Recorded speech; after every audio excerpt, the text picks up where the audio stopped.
Have you ever desired to create truly collaborative, one where you're not the only expert in the room, where the entire world and ecosystem of that community isn't weighing on your shoulders, where you feel like you can actually take a vacation and people will still be getting results and having a great time inside of your community? Well, my friend Dan Miller is an expert at this. In fact, he has an incredible community called the 48 Days Eagles community that is truly collaborative in nature. And we're going to dive into how he created that, how it plays out inside of various deliverables, for example, like his Monday mentors. And we're just going to go into all sorts of things community because Dan has been in this business for a very long time. You may know him from 48 Days to the Work You Love. But what a lot of people don't know is that he is absolutely a genius when it comes to creating community and connection. So he and I are going to geek out and you are not going to want to miss it.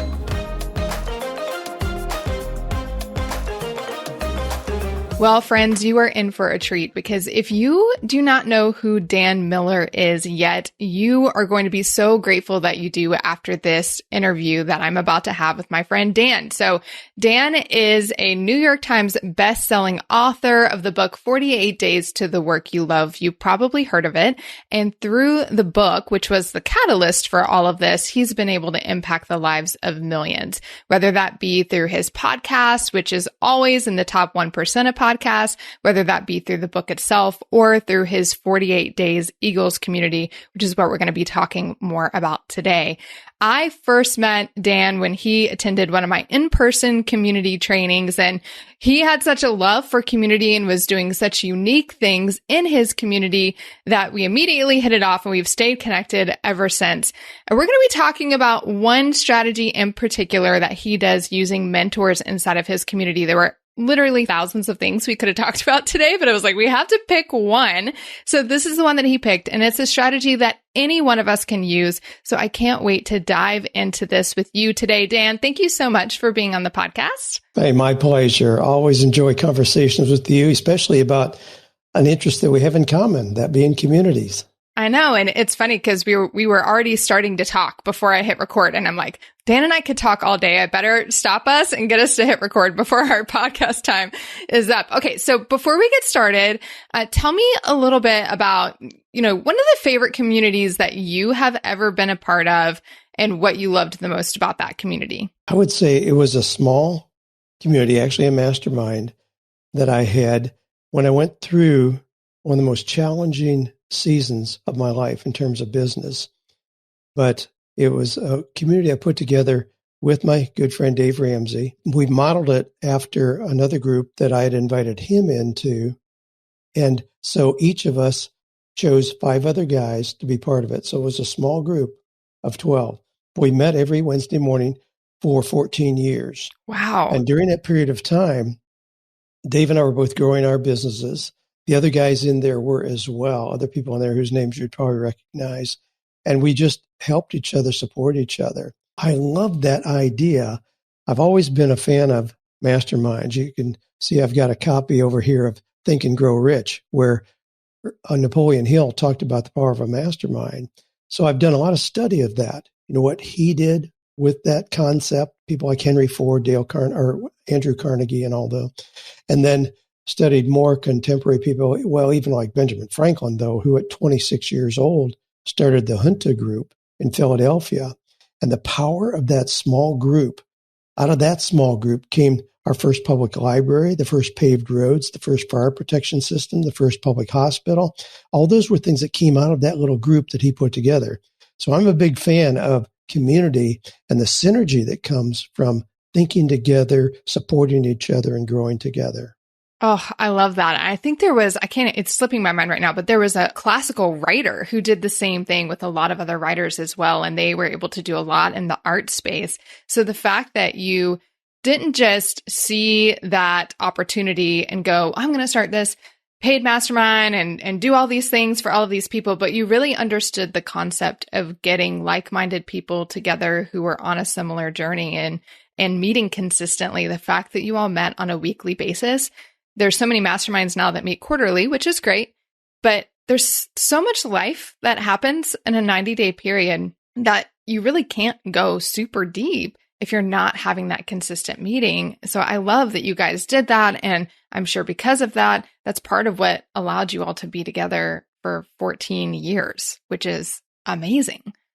It is. It was 14 years, and it was such a critical time for each of us in the life of our business and our families, because we were all younger then. So it was just magical. And I continue to study the power of community. So having a community was not just an afterthought. Well, I need to add this to the product suite that we have, at 48 days. So it's one more thing, one more revenue generation. No, it's a core principle that I've been living in for years and years and years as a very young entrepreneur, the power of community, the power of coming together. And one of the things that amazes me is that we see a lot of entrepreneurs who really think that being an entrepreneur means you do everything yourself. Mm-hmm. And so they are isolated. That's a horrible, horrible recipe. And it's going to put a ceiling to your growth really quickly. So there's got to be some way that you're connected with other people whose skills complement your own, whose talents can help you accelerate your success more quickly. Yeah, it's that whole self-made millionaire concept, which just kind of makes my skin crawl a bit. But I think that the amazing thing about that is what a lot of people don't realize before they enter into entrepreneurship. And I've been in this world for 10 years, not at the level of success that you have experienced, but it puts such a strain on your family and on your marriage. And if you don't have that community of people coming alongside you that understand how being an entrepreneur has a different impact on the family than just, being in traditional business, it can be dangerous to be isolated in so many ways. So I'm so grateful that you're speaking to this, because I know I was just at a mastermind that I'm a part of, and we were having some late night chats in a hotel room with a bunch of other girls and one of the things that came up was marriage and relationships and isolation and community, and just how important it is to have that community, because there really is, say, an epidemic of really bad personal lives in the entrepreneurial space, because people do try and do it on their own. So life lessons already in the first 5 minutes of this podcast that hopefully you take from this, that if you are listening to this and you're like, I don't have those people, that you just find those people, create those relationships for yourself, because there's somebody else out there right now who's thinking the exact same thing and waiting on you to ask. So my encouragement to you, find that community of people. And as Dan was saying, stay connected with them regularly, not just a once in a blue moon, we'll have a chat, stay connected on a consistent basis. Okay, so let's talk about your business that you were able to grow during that time in the mastermind. So you had your book, 48 Days to the Work You Love, which a whole bunch of people probably have heard of.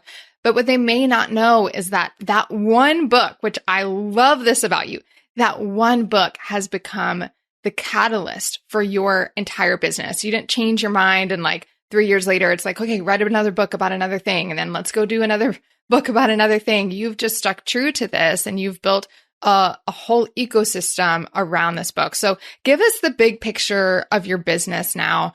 Who do you serve? What's the impact that you want to have? I love being recognized as a writer, first and foremost. That's really what I enjoy doing most. I actually like to describe myself as a reader and a writer, because my writing is simply informed by the reading that I do.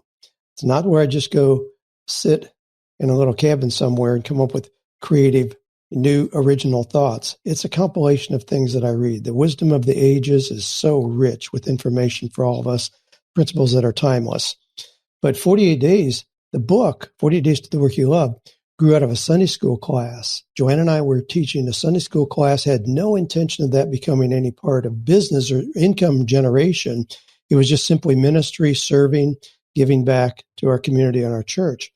But that little Sunday school class grew and grew and grew just exponentially. We outgrew the space. We moved it from a Sunday to a Monday night, where we would have 2 hours of uninterrupted time in a building that could seat a couple hundred people. So I was blown away recognizing, and here's how that developed. That was to address career transitions that people were going through. So we were doing that, and I expected to have an 18-year-old who was trying to decide what to major in college, or the 23-year-old who was just out of school and realized it wasn't as easy as he thought to get that Mercedes in the driveway and a white picket fence. I had a few of those, but what surprised me is the number of physicians, attorneys, dentists, accountants, pastors, engineers who showed up. And I'm like, what are you guys doing here? And those people were saying, people see me as successful and I'm doing okay. I don't think this is it. I'm living out mom and dad's expectations. I kept going. I've got a JD behind my name because I had the academic ability to go to law school. It's not really my passion. It was that spot that I moved into. So it's somebody who's, 42 years old and says, I don't think this is it. I think there's more. And helping those people not just address what they have the ability to do to generate income, but to look inward first. How has God uniquely gifted me? What could that look like on Monday morning if I really blended my deepest passions and my talents? So it was, and that's what has been the basis. That's the core message of 48 days. Then people were asking for material and I didn't have anything. So finally, just under duress, I started sharing just freely my Sunday school notes, put in a 3-ring binder. Well, that little 3-ring binder took off. Then I went to a conference with Mark Victor Hansen, co-author of Chicken Soup for the Soul in Los Angeles, about how to sell books. I came back and in the next 30 months sold over $2 million worth of that little 3-ring binder. Then I had publishers knocking on my door. Very reverse process. I never went looking for publishers, never made a proposal. They came knocking because I was selling so much of that content. And they were asking, standing in line, can I produce that in a traditional trade book? That little book is now in its 20th anniversary edition. I update it every 5 years. So it has really become the core. Now, when you think about people who are authors, people want to write a book and then they want to get a lawn chair and sit by the mailbox and wait on those royalty checks to come in. That's not what I've done. People who do that tend to be very low on the income scale. I use the message and then allow people to experience it in other ways by coming to live events, by having other ancillary products like seminars they can go through. Of course, there's been other books that I've written that have still segued from the core message like that. We have masterminds, online communities. So the book just introduces people to the concepts. Then they get involved in things where we really produce income. So at this point, we have a real robust product suite. I have a mastermind that is just the core of everything I do, personal mastermind.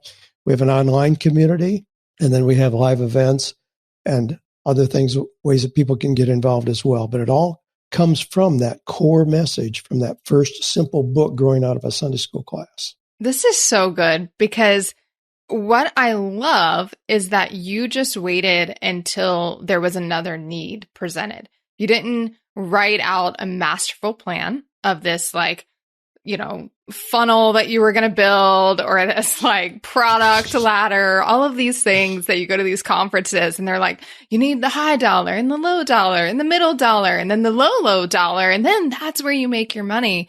You really built a movement around this concept. You were very clear on who you wanted to serve. You knew that you could help. And you just sought to help in the next way, in the next way, in the next way as the need presented. And now this has just led to this very successful business, but a business that you love and that you're enjoying. And I know that you're very grateful for it because you can just see how it developed over time. It wasn't something that you masterfully planned. So let's talk specifically about the 48 Days Eagles community and that membership community. What is that? Because, we talk about memberships a lot on here, and there's subscription boxes and there's coaching memberships and there's, community-based memberships and content-based memberships. So if I'm a part of your 48 Days Eagles community, what does that look like? Let me back up, give you a little bit of backstory here. In 2018, the county where we lived, Franklin, Tennessee, near you, we had on our property there a building. It was actually an old barn, and we converted it into what we called the sanctuary. So we had a small event space and then guest quarters. My offices were in there, but it was just an old converted barn. And we had a lot of events there. A lot of people come through. We would max them at 60 people, which really was wall to wall in that little building. And then the county showed up after we had been doing events like that for years there. Thousands of people would come through. The county showed up and says, you can't do this. It's not zoned for this. You can't do this on your property. I'm like, wow, what are you talking about? Now, we were doing, at the time, we were doing 7 events a year. Topics like right to the bank, how to turn your writing into money, coaching with excellence, innovate. 7 events, 60 people. They pay $1,000 to come to a 2-day event. So you do the math on that. It's almost $500,000 a year. And the county says, oh, you can't do that. Well, that's a pretty major deal to look at for a small business. And so instead of just, getting all upset and fighting everything, I'm like, okay, what does this make possible? That's a question that I ask often. What does this make possible? I said, how could we continue to have people who come together, encourage each other, support each other like we would see in those small events? Maybe we can't have them in the same building. Would there be a way to do that in another way? Well, this was back a few years ago, and it was just when online communities were becoming pretty popular.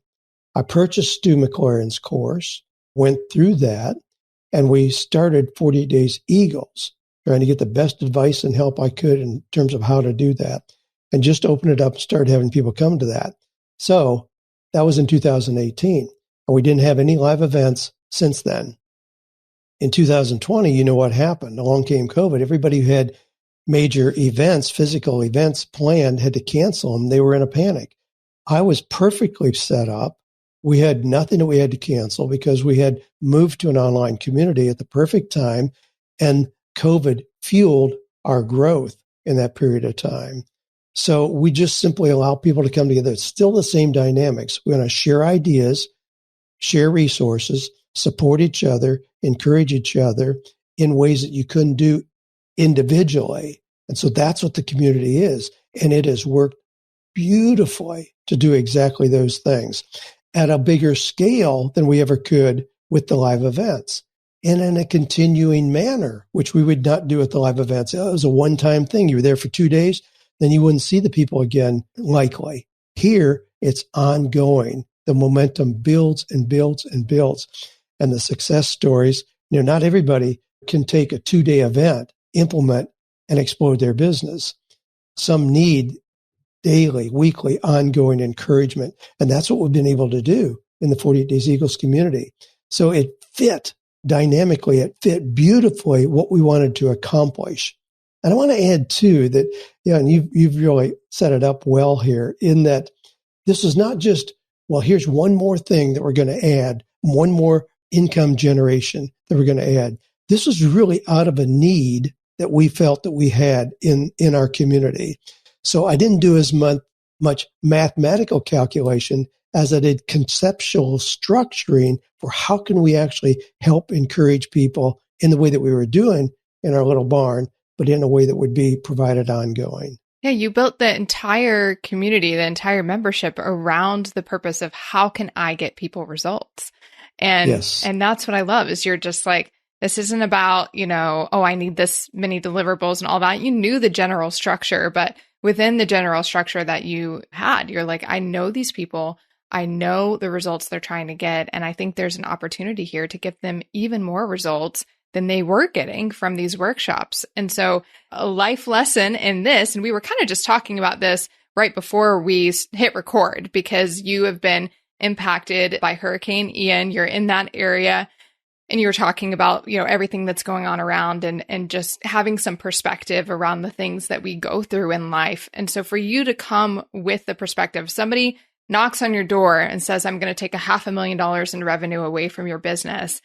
Many people, that would send them into a spiral and they would shut down and we would never hear from that individual or their business again. But you said, what does this make possible? And now, because you asked that question, you've built something, I would say, even greater than what you had with those workshops that you were having on your property. So the 48 Days Eagles community, talk a little bit before we get in specifically to this mentor aspect that you have. Will you just talk a little bit about your thoughts around how you have structured this to be a very collaborative environment, because I hear a lot of people tell me that they have an online community, but really it's a talking head. They come in, they teach, they're the expert. Everybody else listens, asks them questions. They continue to be the expert. And I try to get them to think about how they can shift to the collective wisdom and the collective power of the group. And you have done that really beautifully. So can you just talk a little bit about that, about how you are not this like expert teaching all of the trainings every month, but how does that play out inside of your community? It really goes back a lot to my understanding of what a mastermind is. Mastermind, that term has been bastardized so much over the last few years. Everybody has a mastermind. And a lot of times it's not a mastermind. It's simply group coaching. Right. Exactly. Yes. Like you said, it's a talking head. It's somebody who's had a little success in what they do. So they get people around them and it's just constant teaching. That's not what a mastermind is. A mastermind is shared expertise. In my mastermind, I want to have people in there who have as much ability to give as they have need to receive. So we have a group of leaders in there. Yes, I facilitate things that happen in there, but it's not like it's just me and everybody's there to learn from Dan. So the community we have then is built on the same kind of principle. I don't want people just to show up and expect to be taught from me. So there's two things.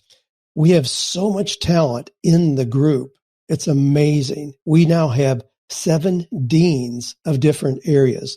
Dean of podcasting, dean of speaking, dean of coaching, dean of family relationships, things like that. Those are people in the community who we simply recognized as leaders, and we elevated them to the position of dean. We often have members who speak to our whole community in what we have, and what you're referring to are Monday mentor sessions. Monday mentor sessions. Every Monday for 1 hour, open call to the community. We have somebody on there who shares an area of expertise that's going to help people grow their businesses more quickly. A lot of times those are one of our deans. As a matter of fact, we give them the opportunity twice a year to make sure that they are our Monday mentors in there. Now, what that does, we want it to fuel their business. So if somebody's known as our dean of coaching, her name is Giovanna, and Giovanna Ellison, people recognize her as an expert. People are going to go to her for coaching that they need. If somebody wants to grow their speaking business, they're going to go to Kent Julian because he trains speakers. So it's not like I want to keep everything captive. The only place they learn, get knowledge is just in that group. No, we're providing a ripple effect where a whole lot of people are able to build and scale their businesses, which is what we want for everybody.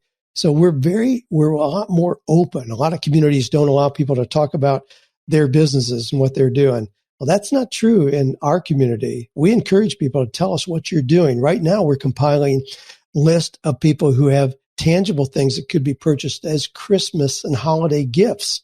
We want them to share those, and we go buy those things for people and encourage others to do so. So it's that shared knowledge rather than just top-down training or teaching or coaching. And I think you're able to do this because you really have a culture that people agree to when they come in, that, you know, nobody's going to come in there and just start spamming and being promotional, because that's just not the culture that you've created. So you have that ability to just say, we're going to encourage this collaboration and do it within this culture, which means that it's done well and it's done in a way that benefits everybody involved. So let's dive in a little bit more to this Monday mentor aspect, because I know a lot of people have said, I want to have guest experts in my community, or I want to have ambassadors, or I want to have, you know, they desire to get people more involved. And I feel like your Monday mentor program is one example of how this can be done really well in a way that serves the mentor, the person sharing, and serves the community. So can you talk a little bit more about the structure of that particular deliverable in your membership? Sure. We want to make sure that people are getting exposure to the different components required to grow a business. We know that anybody in there is trying to grow a business of some kind. Now, they vary a lot. Some have physical businesses, bricks and mortar. Some are more in the knowledge information space. broad spectrum, but they need to understand how to create valuable content, whether it's a physical product or a training program or whatever it is. They need to continuing their own education, their own knowledge. So we encourage attending seminars, purchasing courses. We have a higher tier level membership where we provide access to visible TV and masterclass as just part of that, because we think it's so important to continue that kind of learning. And then, of course, they have to have knowledge in sales and marketing as well. It doesn't matter how good it is, the product or service you have. If you don't know how to market it effectively, it's not going to go anywhere. So we rotate through in those Monday Mentor calls. 3 of those every month are going to deal with one of those areas.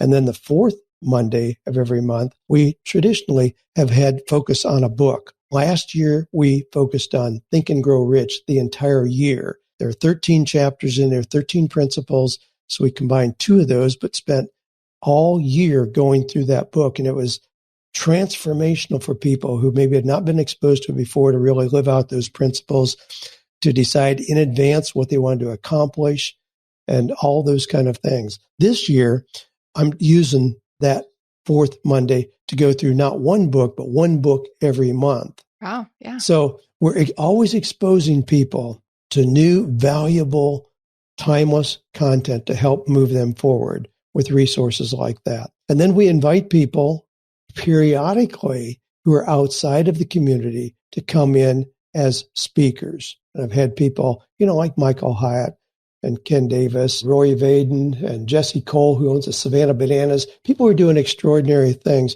I periodically will invite in. But we don't look for a lot of that because we have so much talent within the community itself.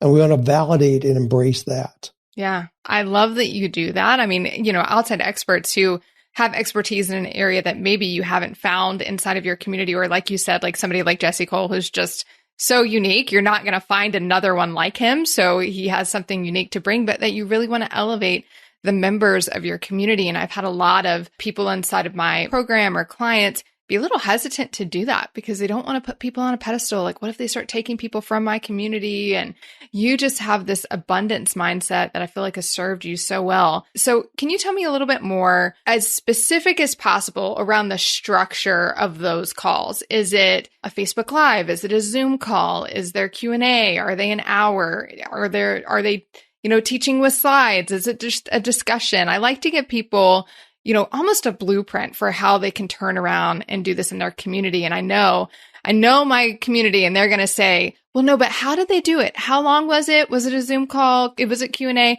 Are they paying these mentors? What does all of that look like? Okay.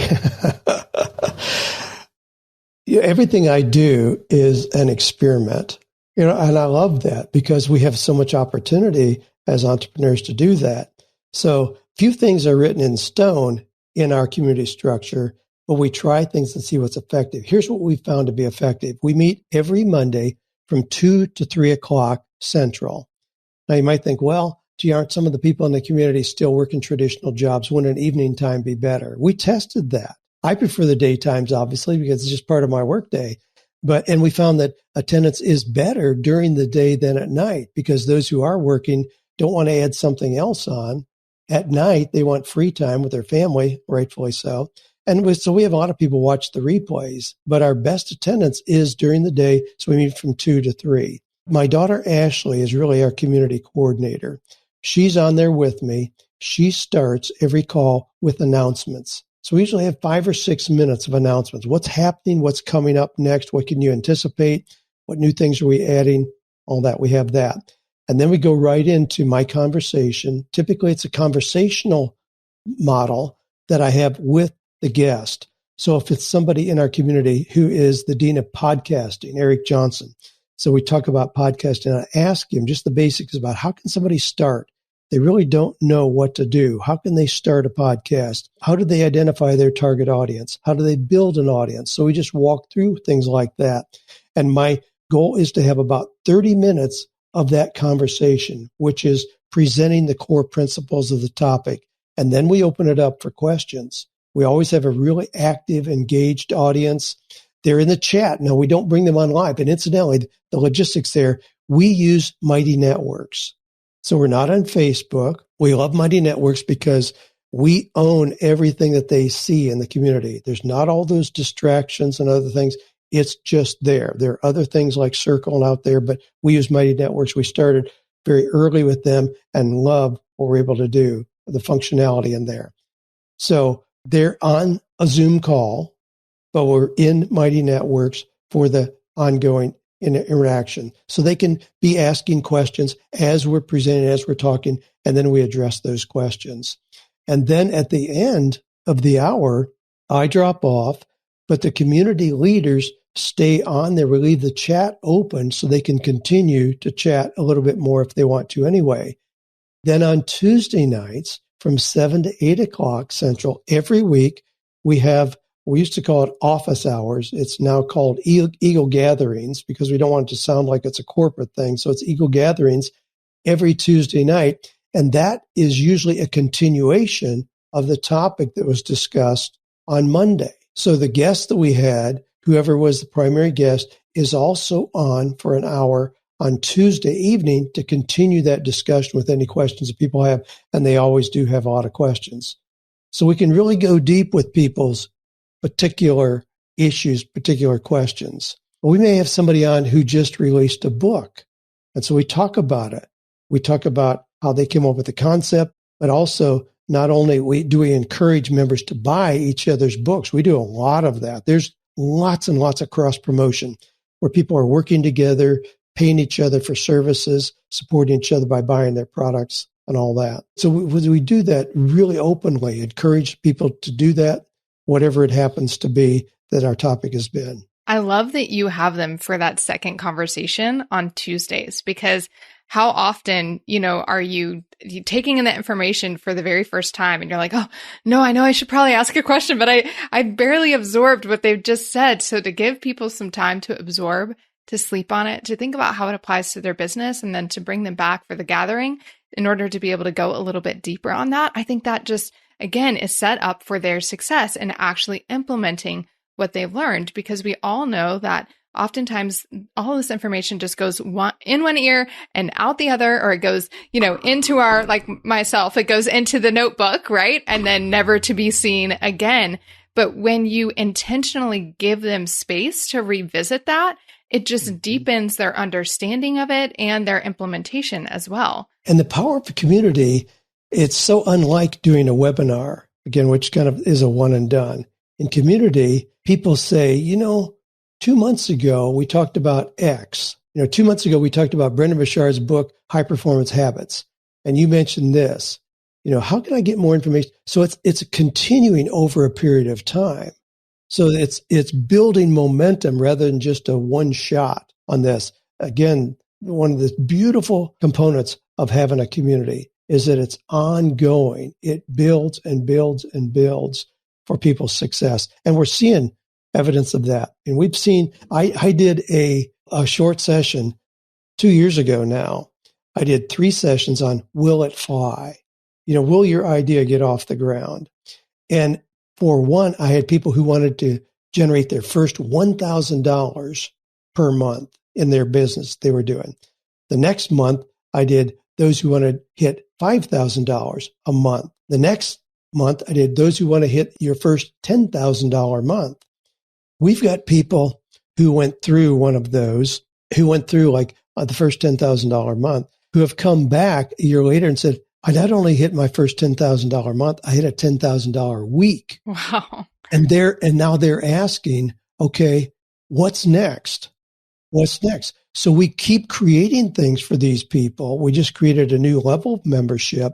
And the expectation is that somebody is already at $100,000 a year in that.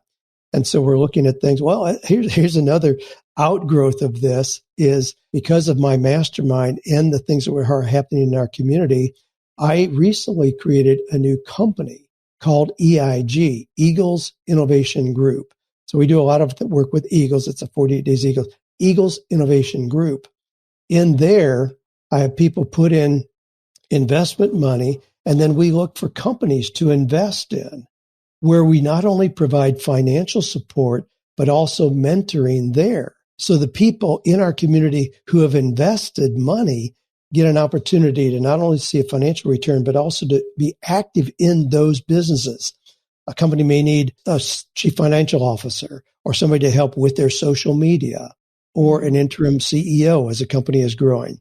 So we're creating opportunities like that for our people to really scale their involvement. And incidentally, the standard investment, so we have an even playing field for everybody, is $48,000.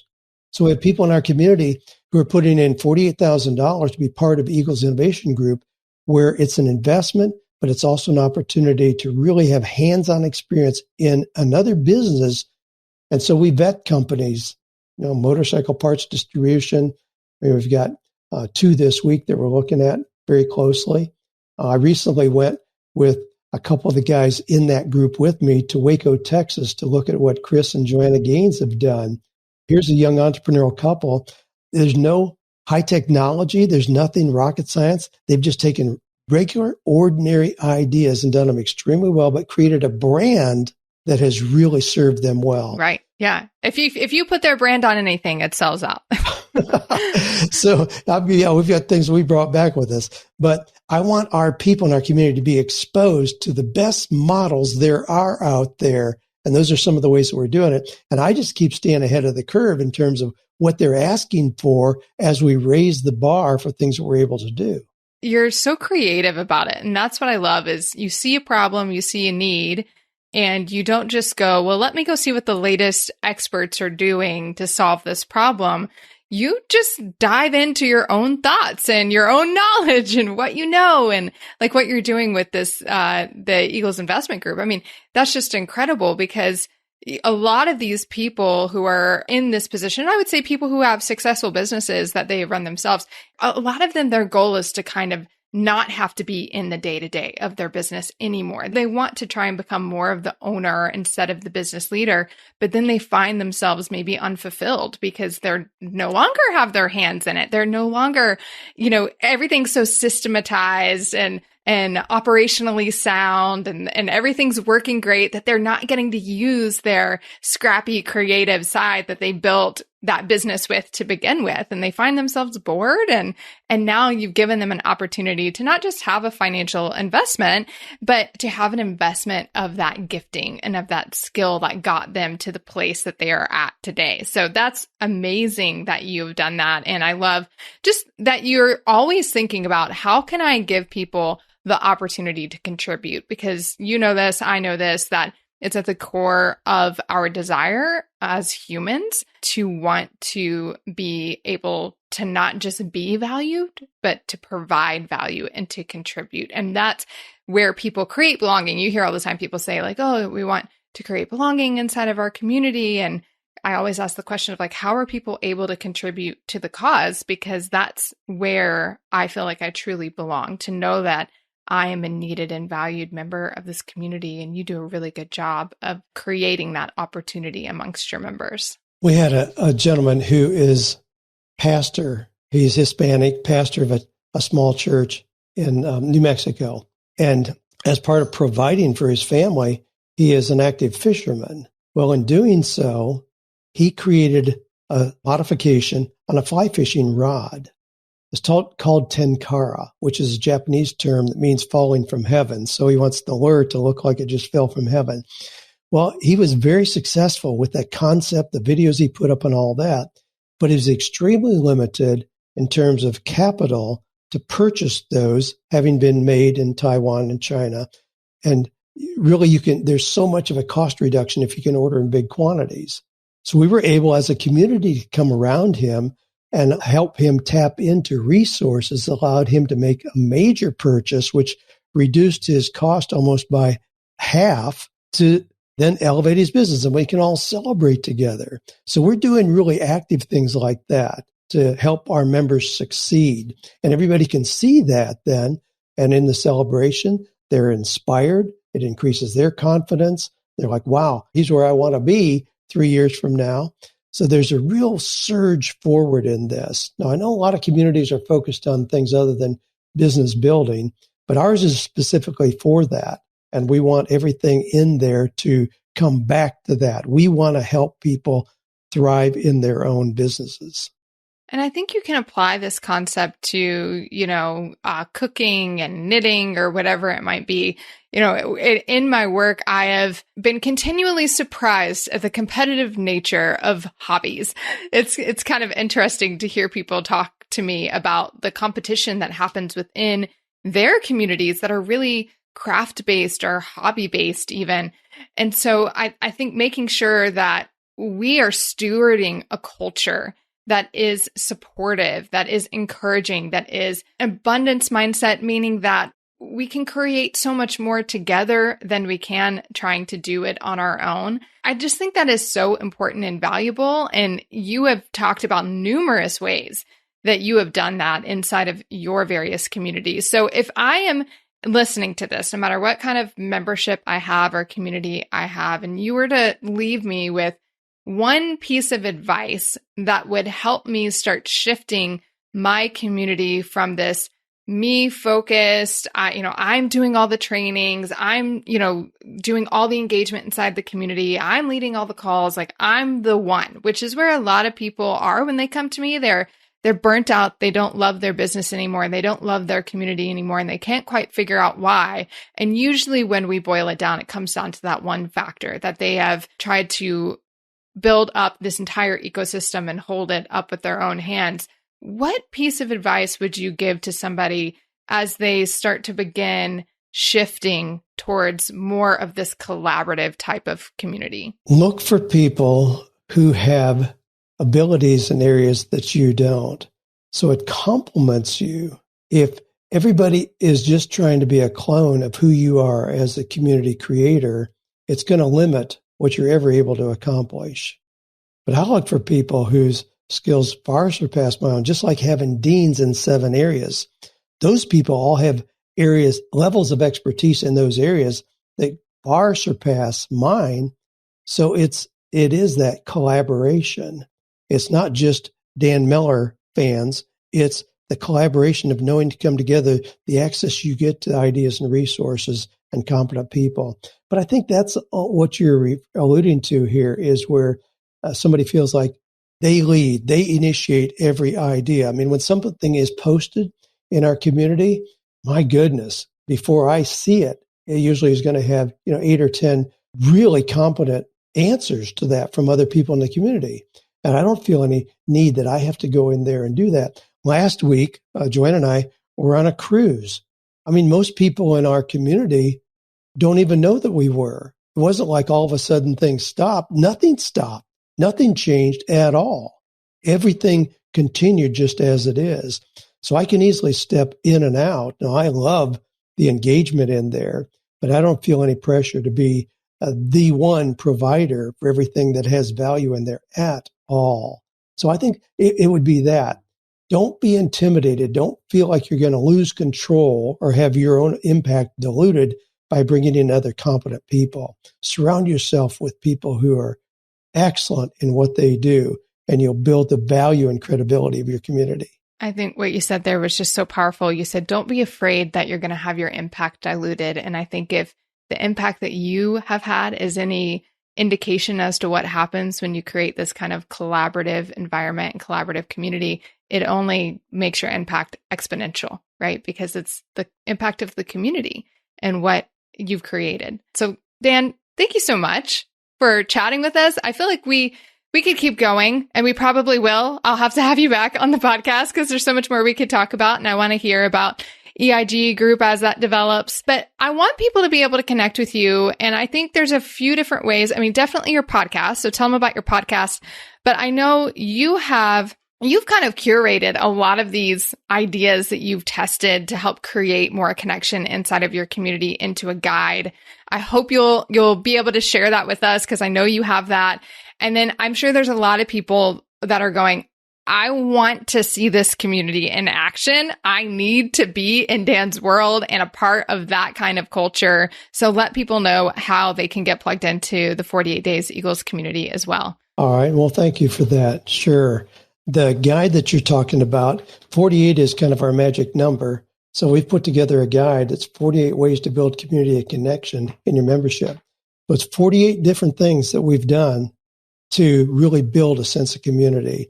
And if people go to 48days.com/connect, they can find that resource there. The community itself, I wish there were an easy way for people to see the inside. Being in Mighty Networks, you have to be a member to get in there. But if you go to 48dayseagles.com, you can get the introduction, the overview, and see testimonials from people and hear some of the stories that I've even alluded to here. So 48dayseagles.com is the way to kind of see what we're doing in there. That's awesome. And then what's the name of your podcast? 48 Days to the Work You Love. If you put in 48 days or just the number 48 and you don't find Dan, your computer is broken. I can tell you that much. That brand has been magical. Someday we'll have to unpack how that happened. It wasn't that scientific, but it has been magical. Yeah, we'll have to have another interview that is all on where did the number 48 come from. But the beautiful thing is that I think anytime I hear 48, I immediately think of you, Dan, and it warms my heart because you're a dear friend. I love everything that you do. And this interview has been an absolute joy. So we're definitely going to have you back. Thank you so much for being here. Well, it'd be my pleasure to be back anytime. Great having a conversation.